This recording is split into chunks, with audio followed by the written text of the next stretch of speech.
मैं तुम्हें सार से सार बात, गुह्य से गुह्य साधन बताए देता हूं। इसे खूब यत्न पूर्वक स्मरण करना और इसे ही अपने जीवन का मूल मंत्र समझना। संसार सर्प दष्टानां मेकमेव शुभेशजम सर्वदा सर्वकालेषु सर्वत्र हरिचिंतनम। सार बात है, संसार रूपी सर्प के काटे हुए मनुष्य के लिए एक ही सर्वोत्तम औषधि है, वो ये कि हर समय, हर काल में, हर स्थान में निरंतर हरि स्मरण ही करता रहना चाहिए। प्रभु के मुख से साधन का गुह्य रहस्य सुनकर मिश्र जी को बड़ा ही आनंद हुआ। आनंद के कारण उनकी आंखों में से अश्रुधारा बहने लगी। उन्होंने रोते रोते प्रभु के चरण पकड़कर प्रार्थना की, प्रभु आपकी असीम अनुकंपा से आज मेरे सभी संशयों का मूलोच्छेदन हो गया। अब मुझे कोई भी शंका नहीं रही। अब मेरी यही अंतिम प्रार्थना है कि मुझे श्री चरणों से पृथक न कीजिए, सदा श्री चरणों के ही समीप बना रहूं, ऐसी आज्ञा प्रदान कीजिए। प्रभु ने कहा, अभी नहीं, अभी काशी जाओ, काशी में जाकर निवास करो। कालांतर में हम भी काशी जी आवेंगे, तभी आपसे भेंट होगी और आपको वहीं काशी में जाकर रहना चाहिए। प्रभु की आज्ञा शिरोधार करके तपन मिश्र काशी को चले गए और इधर प्रभु अपने घर लौटने की तैयारियां करने लगे।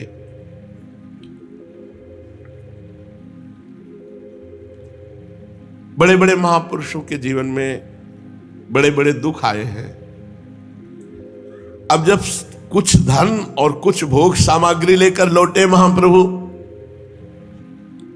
तो लक्ष्मी देवी जो प्राण प्रिय पत्नी है, गृह कार्य में दक्ष हैं, पति के मनोनुकूल हैं, पवित्र भार्या है, मीठी वाणी है और नाम भी लक्ष्मी है। सचमुच ये निमाई की लक्ष्मी है। पिता के घर में छोड़ गए थे।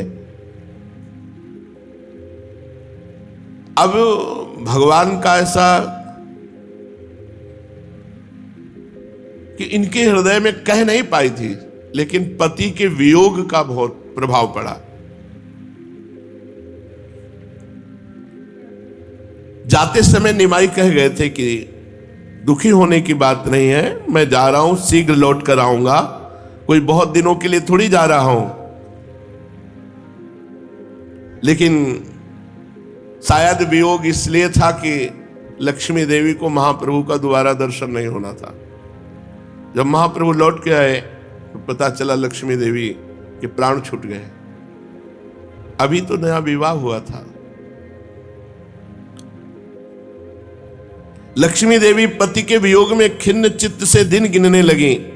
उन्हें पति के बिना संपूर्ण संसार सुना ही सुना दृष्टिगोचर होने लगा। उन्हें संसार में पति के सिवा प्रसन्न करने वाली कोई भी वस्तु नहीं थी। प्रसन्नता का जो मूल है वो हृदय से अपने पति को मानते थे। इसलिए बहुत अंदर ही अंदर उदास बनी रहने लगी। उदासी के कारण अन्न जल भी छूट गया। विरह की ज्वाला में हृदय जलने लगा। उनके पिता ने चिकित्सकों को दिखाया, किंतु बेचारे संसारी वैद्य इस प्रेम रोग का निदान कर ही क्या सकते हैं। बात पित्त कफ के सिवा वो चौथी बात जानते ही नहीं। इन तीनों से विलक्षण ही ये प्रेम विकार व्याधि है। इस कारण वैद्यों के उपचार से कोई लाभ नहीं हुआ। धीरे धीरे लक्ष्मी देवी का शरीर अधिकाधिक क्षीण होने लगा। यहां तक कि जीवन की आशा न रही। वे मानो अपने अत्यंत क्षीण शरीर को अंतिम बार पति दर्शनों की लालसा से टिकाए हुए हैं, किंतु उनकी अभिलाषा पूरी न हो सकी। निमाई पंडित को पूर्व बंगाल में अनुमान से अधिक दिन लग गए। अंत में बड़े कष्ट के साथ वियोग व्यथा को न सह सकने के कारण अपने पति देव के चरण चिन्हों को हृदय में धारण करके इस पांच भौतिक शरीर का त्याग कर दिया लक्ष्मी देवी ने। अभी तो आनंद का समय आया था। चलो घर में 9 बहू आई थी, सची माता को सहयोग मिलता, महाप्रभु को भी, पर उन्हीं के निमित्त से वो बंगाल गए कि कुछ अर्थ और कुछ व्यवस्था हो जाएगी, और लौटे तो पहले ही उन्होंने शरीर त्याग दिया था। बड़ा विचित्र भगवान की। घर वालों ने रोते रोते उनके सभी संस्कार किए। इधर निमाई पंडित को पूर्व बंगाल में भ्रमण करते हुए कई मास बीत गए। अब इन्हें घर की चिंता होने लगी। इन्हें भान होने लगा कि हमारे घर पर कोई अनिष्ट हुआ है। हृदय के भाव तो असंख्यों कोशों पर से हृदय में आ जाते हैं। लक्ष्मी देवी की अंतिम वेदना इनके हृदय को पीड़ा पहुंचाने लगी। इन्हें अब कहीं आगे जाना अच्छा नहीं लगा, इसलिए इन्होंने साथियों को नवद्वीप लौट चलने की आज्ञा दी। आज्ञा पाकर सभी नवद्वीप लौट चलने की तैयारियां करने लगे। बहुत से नवीन छात्र भी विद्योपार्जन के निमित्त इनके साथ हो लिए थे। उन सभी को साथ लेकर नवद्वीप की ओर चल पड़े। इन्हें काफी धन तथा अन्य आवश्यक वस्तुएं भेंट उपहार में प्राप्त हुई थी। थोड़े दिनों में फिर नवद्वीप लौट आए।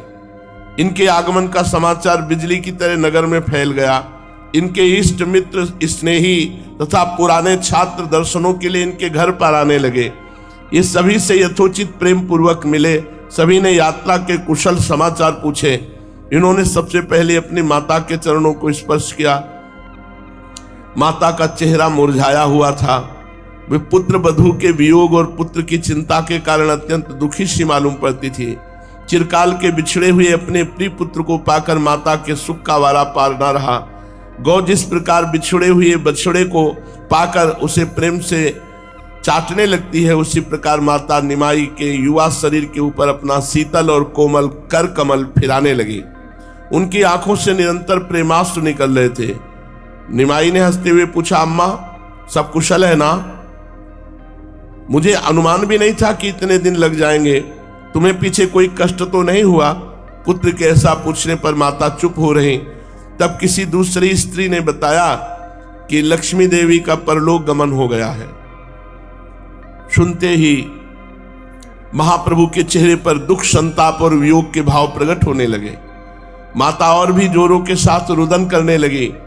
निमाई की भी आंखों में आंसू आ गए और उन्हें पोंछते हुए धीरे धीरे से माता को समझाने लगे, माँ विधि के विधान को मेट ही कौन सकता है?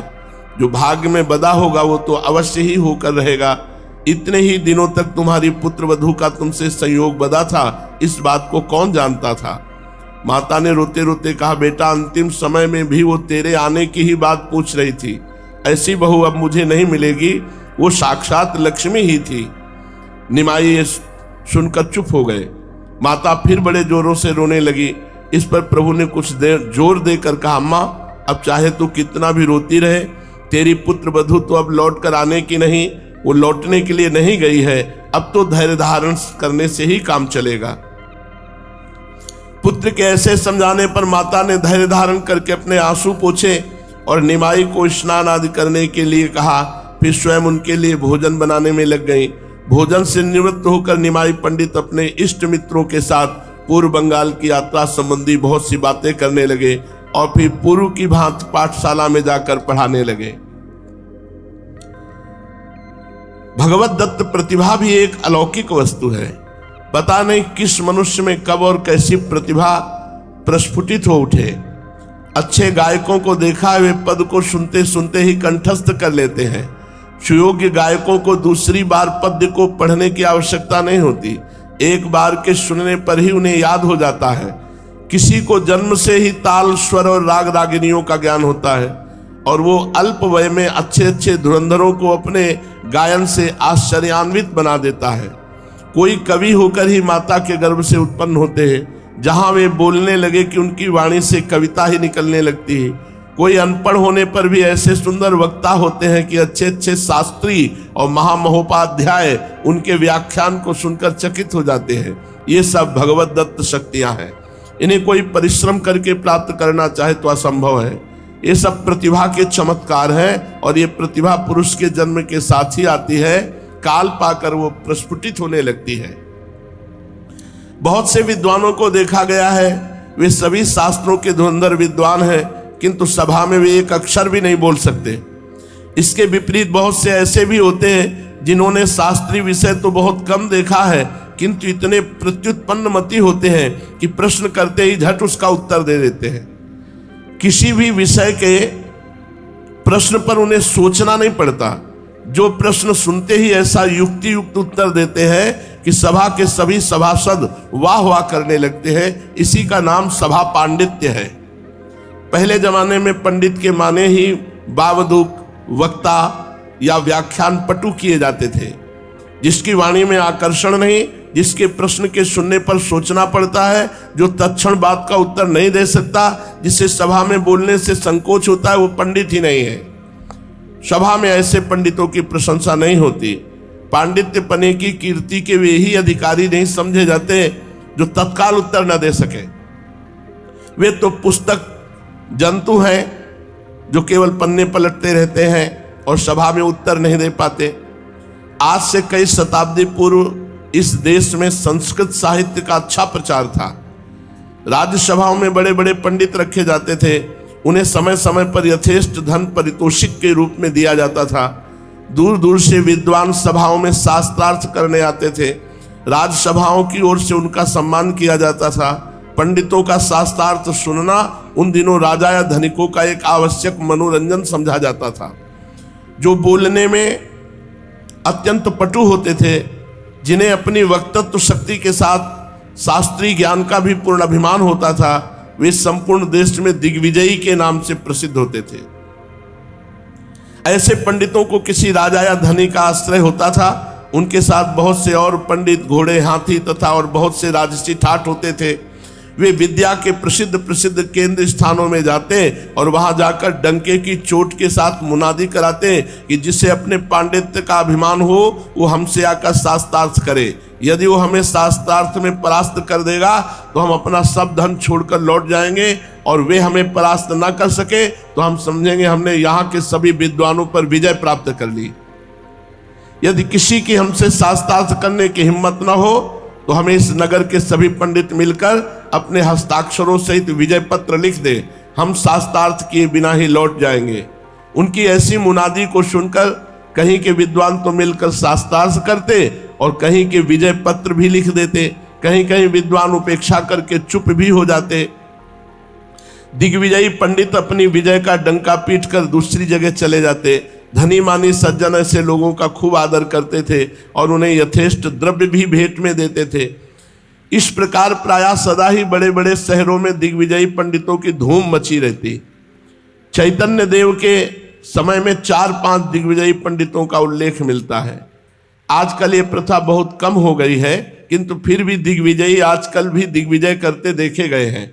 हमने 2 दिग्विजयी विद्वानों के दर्शन किए। उनमें यही विशेषता थी कि वे प्रत्येक प्रश्न का उसी समय उत्तर देते थे।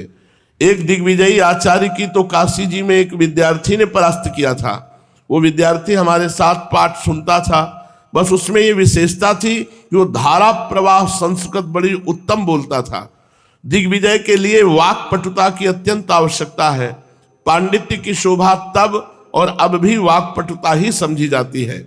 ऐसे ही एक कश्मीर के केशव शास्त्री अन्य स्थानों में दिग्विजय करते हुए नवद्वीप में विजय पाने के लिए आए।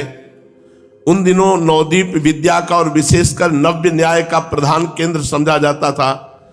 भारतवर्ष में सर्वत्र ख्याति थी नवद्वीप की, इसलिए नवद्वीप को विजय करने पर संपूर्ण पूर्व देश जीता हुआ समझा जाता था। नवद्वीप में गंगादास, वैयाकरण, वासुदेव, सार्वभौम, न्यायिक, महेश्वर विशारद, नीलांबर चक्रवर्ती, अद्वैताचार्य आदि धुरंधर और नामी नामी विद्वान थे। नए पंडितों में रघुनाथ दास, भवानंद, कमलाकांत, मुरारी गुप्त, निमाई पंडित आदि भी यथेष्ट ख्याति प्राप्त कर चुके थे। नगर में चारों ओर दिग्विजयी की ही चर्चा थी। 10-5 पंडित और विद्यार्थी जहां भी मिल जाते दिग्विजयी की बात छिड़ जाती। कश्मीर का एक दिग्विजयी नवद्वीप में आया और ये ऐलान कर दिया, या तो हमसे शास्त्रार्थ करो और या सब पंडित मिलकर के विजय पत्र दे दो। कोई कहता नवद्वीप को विजय करके चला गया तो नवद्वीप की नाक कट जाएगी। कोई कहता अजी न्याय, वो क्या जाने, न्याय की ऐसी कठिन पंक्तियां पूछेंगे कि उसके होश दंग हो जाएंगे। दूसरा कहता उसके सामने जाएगा कौन।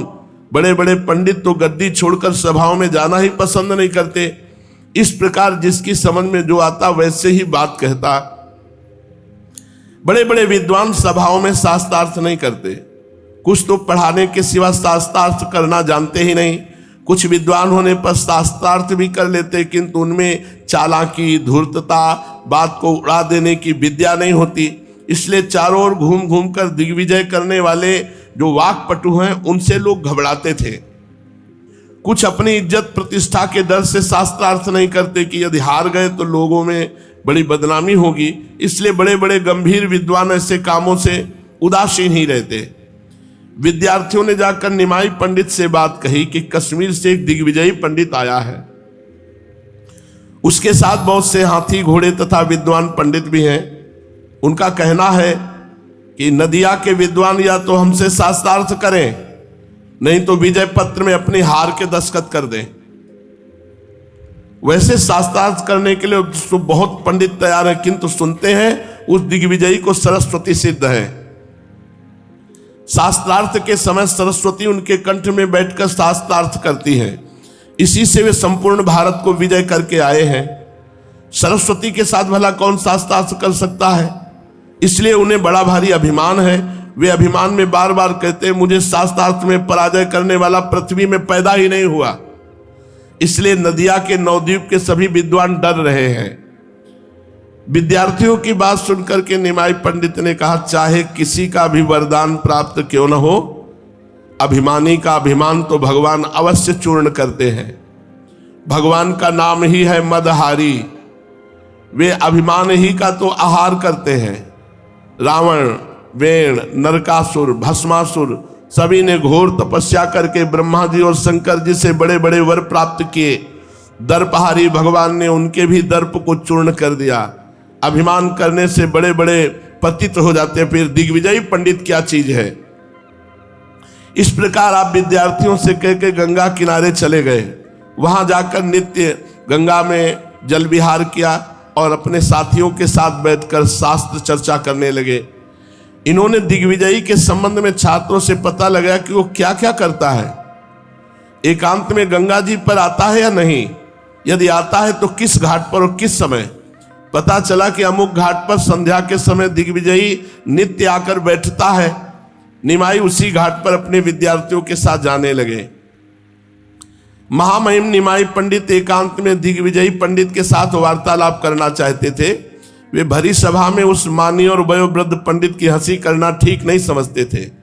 प्रायः देखा गया है, भरी सभा में लोगों के सामने अपने सम्मान की रक्षा के निमित्त शास्त्रार्थ करने वाले झूठी बात पर भी अड़ जाते हैं और उसे इन किन प्रकारेण सत्य ही सिद्ध करने की चेष्टा करते हैं। सत्य को झूठ और झूठ को सत्य करने के कौशल का ही नाम आजकल असल में शास्त्रार्थ करना है। निमाई उससे शास्त्रार्थ करना नहीं चाहते थे, किंतु उसे बताना चाहते थे कि संसार में परमात्मा के अतिरिक्त तो अद्वितीय वस्तु कोई नहीं है। कोई कितना भी अभिमान क्यों न कर ले, संसार में उससे बढ़कर कोई न कोई मिल जाएगा। ब्रह्मा जी की बनाई हुई सृष्टि में यही विचित्रता है। बलवानों को बहुत से बलवान मिल जाते हैं, उनके समीप उनके समान न भी हो तो बाहर बहुत से मिल जाएंगे। इसी बात को जताने के निमित्त निमाई पंडित एकांत में दिग्विजयी से बातें करना चाहते थे। संध्या का समय, कलकल नादनी भगवती भागीरथी अपनी द्रुत गति से सदा की भांति सागर की ओर दौड़ी जा रही है, मानो उन्हें संसारी बातें सुनने का अवकाश ही नहीं है। कलरव करते हुए भांति भांति के पक्षी आकाश मार्ग से अपने अपने कोटरों की ओर उड़े जा रहे हैं। भगवान सूर्य अस्ताचल की ओर प्रस्थान कर रहे हैं। अपनी कलाओं के सहित आकाश में चंद्रदेव उदय होकर शीतलता प्रदान कर रहे हैं। पाठशालाओं के बहुत से मेधावी छात्र गंगा जी के जल के बिल्कुल निकट बैठकर शास्त्र चर्चा कर रहे हैं। एक दूसरे से प्रश्न पूछता है तो दूसरा उसका उत्तर देता है। पूछने वाला उसका फिर से खंडन करता है, उत्तर देने वाला 10-5 विद्यार्थी मिलकर उसकी सहायता करते हैं। अब सहायता करने वालों से शास्त्रार्थ छिड़ जाता है। इस प्रकार एक दूसरे को परास्त करने की जी जान से चेष्टा कर रहे थे।